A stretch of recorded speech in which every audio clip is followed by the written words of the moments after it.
অন্নপূর্ণা ভান্ডার নতুন আপডেট এসেছে।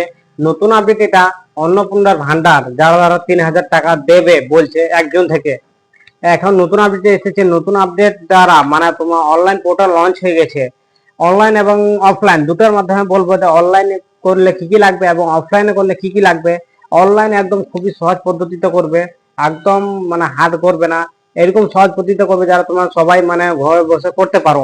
তো কম্পিউটার স্ক্যানে নিয়ে গিয়ে যাই, তারপরে তোমাকে দেখাই অনলাইন মানে কি পোর্টালটা লঞ্চ করছে, কিরকম পোর্টালটা, কিরকম ইন্টারফেস আছে। কম্পিউটার স্ক্যানে চলো, তারপর দেখাচ্ছি। প্রথম কি করবো, আমি গুগল ক্রোম ওপেন করব।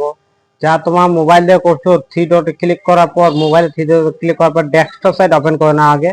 তারপর এরকম আমার কম্পিউটার মতো স্ক্রিনটা হয়ে যাবে। এখানে লিখবো আমি অন্নপূর্ণা ভান্ডার পোর্টাল, লিখে সার্চ করব। সার্চ করার পর একদম উপরের দিকে দেখতে পাচ্ছেন এখানে এই ওয়েবসাইটটা, এখানে ক্লিক করবেন।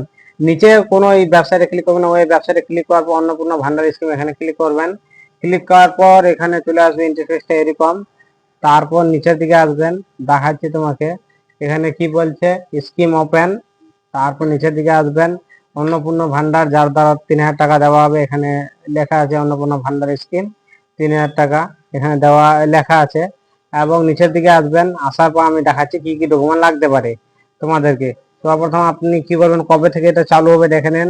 এখানে চালু হবে এটা 1 জুন থেকে।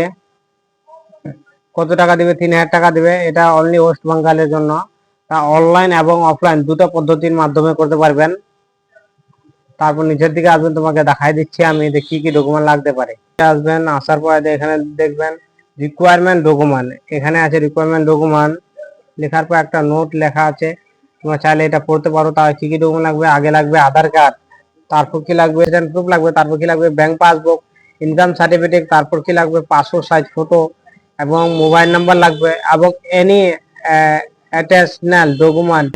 এই ডকুমেন্টে অনেক জায়গায় ফেসে যায়, মানে দুটা ডকুমেন্ট মানুষের কাছে থাকতে পারে, নাও পারে। একটা কি হয়েছে রেসিডেন্স প্রুফ এবং নিচের দিকে লাস্টের দিকে এনি ডকুমেন্ট। মানুষ মানে কনফিউজ হয়ে যায় কোন কোন ডকুমেন্ট তোমার। এটার মানে কি আছে, এটার মানে হচ্ছে যে কোনো সরকারি মানে ডকুমেন্ট দিলেও চলবে, যে কোনো একটা সরকারি ডকুমেন্ট লাগবে।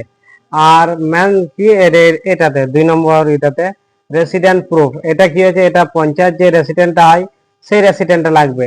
আগের নেক্সট ভিডিওতে আমি বলবো